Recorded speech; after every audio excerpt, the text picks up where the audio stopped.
Hi viewers, அனைவருக்கும் வணக்கம். கோதுமை வச்சு வாழைக்காய் பஜ்ஜி எப்படி போகுதுன்னு பார்க்கலாம் வாங்க. நீங்கள் தோல் சீவிட்டு வாழைக்காவை பீஸ் பீஸாக அரிஞ்சு வச்சுக்கோங்க.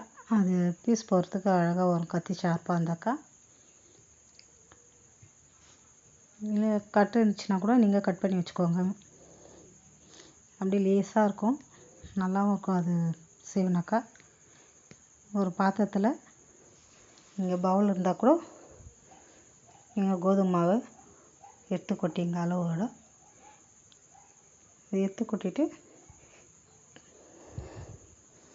பச்சை மிளகாவும் பூண்டும் உரலில் ஆட்டிங்க. ஏன்னா என்கிட்ட கரண்ட் இல்லை, அதனால் நான் அதுக்குள்ளே போட்டுக்கினேன். ஜார் இருந்துச்சுன்னா ஜாரில் போட்டுங்க. அப்புறமேட்டுக்கு கொத்தமல்லி, கருவேப்பிலை, புதினாலாம் நீங்கள் இன்னும் அதே கூட சேர்த்து அரைச்சி போட்டிங்கன்னா கொஞ்சம் டேஸ்ட்டாக இருக்கும்.